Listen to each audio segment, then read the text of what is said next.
We think of artificial intelligence as a new invention, but the truth is we've been dreaming of androids, automata, and self-operating machines for hundreds, even thousands of years. The dream of the artificial servant, expanding the natural limits of those who make them, didn't begin in the cybernetic age. It's older than the 20th century, older than the era of industry, older even than our ideas of empirical science. And with these dreams have always come fears. Fears that the artificial servants will become too powerful and will come to dominate those who have made them. Kevin LaGrandeur is a leading chronicler of our imaginations of artificial servants. LaGrandeur's research is stunning in its breadth and depth. He uncovers stories of talking brass heads, of Golem and Homunculi, of theories of artificial slaves held by Aristotle and Hegel, of Prospero and of Faustus. We were thrilled to be able to talk to Professor LaGrandeur about his fascinating work bringing the past to the future. We started by asking Kevin about the long history of humans trying to build artificial slaves. Yeah, I mean, it surprised me to find that. I just did a whole lot of research digging around, and when I discovered, I started with sci-fi in the 20th century, and I thought, wow, there's a whole lot of dreaming about artificial slaves in the 20th century. I mean, think of Razum's Universal Robots, the play written in about 1920 by Karl Čapek. That play was all about creating a whole race of artificial beings that would do the scut work for humans, and then that race takes over and displaces humans and makes them extinct. That kind of fear and desire mixed together goes way back, and I didn't think it would. I just started digging and saying, I wonder how far back this goes. So I went back through literature, both fictional and non-fictional, and I kept seeing this same motif over and over again. People wanting to create artificial humanoids or humanoid systems to take over work for them. So by systems, I mean something that's incorporeal, but made of a group of symbiotic elements that operate like a human or function like a human brain or like a human being, but without the body. So I used as an example Shakespeare's Tempest, where Prospero, the main character, has a whole system of spirits and other beings that can help him manipulate his physical reality. And I was thinking, wow, that could fit, right into the 20th century. Then I remembered, oh yeah, it is in the 20th century. Forbidden Planet is basically the Tempest rewritten. So I kept seeing these correspondences as I went back, and also factual dreams of making artificial servants that go all the way back to the Iliad, which is about 500 years BCE. And in that book, in the Iliad, in book 18, it opens with one of the Greek gods visiting Hephaestus, who's the Greek smithy god. And Hephaestus is busy making metal serving women to wait on the gods and himself. And these are characterized just like we'd characterize an intelligent robot. They have intelligence, they have understanding, and they can operate on their own. And then they also talks about he had made already these mobile tripods, serving tables that were intelligent, that could move in and out of the god's banquet hall by themselves and serve the gods. So I was thinking, well, that sounds a lot like 20th and 21st century robotics. And that's as far back as I could get. But then I found it in other cultures as well, like China and India. Same kinds of mythology about artificial servants. When I stumbled on all this stuff, I just kept going until I compiled it and found a line running through it, which was, artificial intelligent systems acting as servants, involuntary servants or slaves to human masters. With this long history comes a set of recurring fears. It seems that we are drawn to artificial intelligence, but at the same time, we're terrified about what it means to achieve it. LaGrandeur uses Hegel's theories of the master-slave dialectic in order to explain this. The big fear is that the slaves will turn on us and flip the dominance. Hegel has something called dialectic, and the dialectic process for him is that civilizations that are stronger than other civilizations will attack the weaker ones, enslave them, and then start relaxing too much, essentially. And meanwhile, the slaves in doing all the work that the dominant masters used to do, become more adept at it than the masters, gain power, and then flip the tables on the master. And that's the reversing of the dialectic. And they become the masters, and the former masters become the slaves. And that's the big fear that runs through history about artificial servants, that they'll do the same thing. LaGrandeur links Aristotle's notion of the natural slave to our efforts in artificial intelligence. For Aristotle, linguistic capability, the ability to speak Greek, was intimately linked to notions of the civilized human, or in its absence, the natural slave. What does it mean that our efforts in AI have succeeded most fully in this area of natural language capacity? This is something that for Aristotle, and indeed for Hegel, might threaten to upend the master-slave order. Aristotle dreamed of artificial servants in his Politics. It's in the context of talking about slavery. He basically says, look, slavery has some bad things about it. Some Athenians don't like it, but we have to have these slaves in order to run our society. We wouldn't have to if we could, make a lyre that would pluck its own strings, or a loom that could weave its own by itself, and follow the master's directions about what to make. And I point out, he's basically talking about intelligent things like robots that would operate on their own once programmed by the master, in Aristotle's case, by speaking to it and saying, make me a blanket. He also goes on about this and talks about how it could be something like a ship where you have a master running the ship, but what if the ship could take orders and you wouldn't need a tillerman? You wouldn't need somebody to climb the pole. You could do away with servants and do with all the problems. He was mainly concerned with the problems that human servants presented, like rebellion, like having to feed them and clothe them, and they'd have to have sleep and all this other stuff. So it wasn't altruistic on Aristotle's part. You analyze in the book Aristotle's distinction between sort of tools and slaves, and say he talks about intelligent tools, which really sort of blurs that distinction, right? Because if you've got a tool, it's fine and ethical and proper to use the tool, and the tool isn't going to, your hammer is not going to raise up and sort of hit you on the head and take over your house and so forth. If you're in the realm of slaves, you're in a whole different emotional, moral valence, and there's a whole different set of risks. So it seems that intelligent tools formulation and which side of that you fall on or how you take it is quite a sort of crucial point. And for Aristotle, you just reminded me, the Greek word for tools is the same word for slaves. So slaves are tools and tools are slaves. There's no distinction in the ancient Greek mind between the two.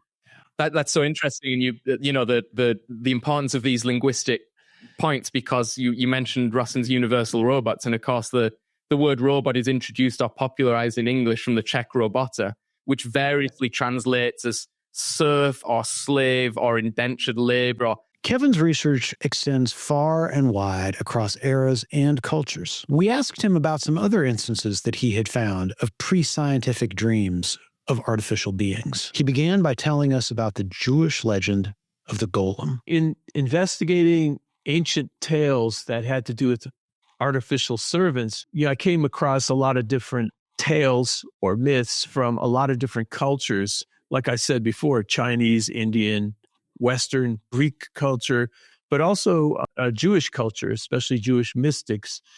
They had this tale of the golem, and the people who studied Kabbalah and who were into the mystical side of Judaism actually believed that the golem was real.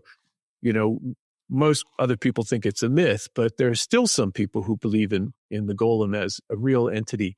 So the golem the legend started in the Middle Ages and sort of expanded and grew all the way through the 16th century. And when in the 16th century, the most famous golem maker, Rabbi Löw of Prague, supposedly made this golem, which is a man made of clay and enlivened by speaking all the secret words of the name of God as you move around the clay man, and then the clay becomes enlivened and becomes an actual entity. So I was going to say human, but it's not classified as human by Jewish mystical laws because it can't speak. And to be fully human, Aristotle, to be fully human, you had to speak Greek. To be fully human in Judaic mysticism, you had to be able to speak. So the golem was mute, but it could understand orders, and it was kind of like a big robot. So you could tell it to do something, and it would do it. So the reason it was created in the Middle Ages was as a devotional exercise. Supposedly, the mystical rabbis in training would go out in the woods, make this clay man, enliven it, and then break it down back into clay as just an exercise, sort of imitating God's creation. Then, as it evolved, the golem took on more dimensions and became a sort of protector of the Jewish people against pogroms, against sort of riots that killed Jewish people, and were fairly common by the Renaissance. Rabbi Lowe's golem, in some legends, became a protector of the Jews in Prague. It would patrol the streets at night, looking for any signs of attack by the local people who are non-Jewish. And there are all kinds of negative aspects of this, just as there are on all the other tales, that the golem goes rogue. It sort of goes on a rampage at one point and starts smashing things in the city, just randomly. But there's another one that's a famous cautionary tale where another rabbi, not Lowe, the golem is getting too big. One of the legends is it continues to get bigger and bigger until it becomes a giant. And in order to enliven it, you have to also write a script across its head in Hebrew letters that says, in Hebrew, alive. And if you erase the first character, the aleph, it spells dead. So it's just one letter difference. And so to get rid of this golem who's smashing things and becoming giant, the rabbi tells the golem to bend over, and he erases the aleph off of its head, and it immediately crumbles into a pile of clay right on top of the rabbi and kills him. So, the whole two-pronged issue there of the danger of your intelligent creation and the benefits of that creation. And that's always the cautionary tale, that whatever we create, if it's too clever a creation, poses a threat to us as well. The thing about my book that I found surprising when I researched it was that this isn't a modern preoccupation.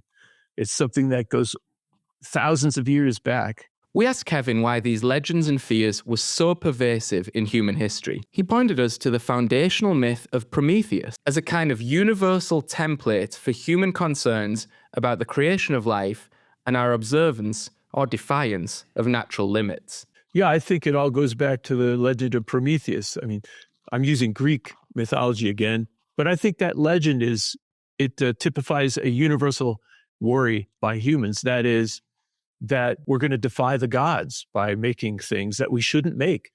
Anytime we try to alter the natural course of things, extend our lives artificially, or make something to defeat our limits, our natural limits, and artificial slaves like AI inherently defeat natural limits. They allow us to, my smartphone, this allows me to remember all kinds of things I wouldn't remember otherwise. It's what Edwin Hutchins called a cognitive artifact. It's an extension of a part of my brain. It's the part of my cortex that can remember things, or that can make me sound really smart by holding it down here where you guys can't see it and looking up a name like Edwin Hutchins that I can't remember, and then at a conference, I sound really a lot smarter than I might actually be. So, I'm defeating natural limits with my technology. And I think people understand that goes beyond our natural abilities. And because people also have a spiritual side, they also worry that they're defying whatever gods they believe in. And then there's a condign punishment for that. Finally, we asked Kevin about a recurrent tension in these stories of human creation of artificial life between the conservative concerns of society and the maverick risk-taking of lone wolf scientists who engineer these creations. LaGrandeur told us that this went right back to Mary Shelley's 1818 classic horror tale. Yeah, look at the original novel, Frankenstein. That's 200 years old now. Over 200 years old. And Victor Frankenstein, that whole narrative says exactly what you're saying. It's called, the title of the book originally was Frankenstein or the Modern Prometheus. So he's compared directly by Mary Shelley to Prometheus, defying the gods, making a human being, which is in the 1800s was God's purview only. And he gets punished severely for that over-adventurousness. That's something I talk about in the book a lot. I think the thing that runs through this is the punishment first goes to the intellectual maverick, somebody who dares to step beyond what's normal or generally known. Somebody like Galileo is lumped in with people like Victor Frankenstein, different eras, but you could say Galileo was vilified in the same way some magicians in the Elizabethan times were vilified as well. I talk about Paracelsus in the book, and he was German, but he was hounded from town to town for doing something modern physicians do, which is using chemicals to cure people instead of amulets and things, like that. And also learning by observation instead of reading Aristotle and other, Greek texts. He championed basically the beginnings of modern medicine. He was also a big grouch, which didn't help him. He was famously ejected he got a job as a professor at the University of Basel, I think it was.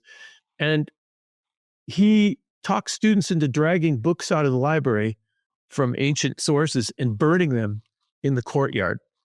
And of course, he was fired from the university and driven out of town. So that's a big time maverick. And, you have this legend of Faustus also, originally Christopher Marlowe, and that's late 16th century. But then you have Galileo, who does a real person who does similar things to what those two do. And he's almost burned at the stake for his trouble.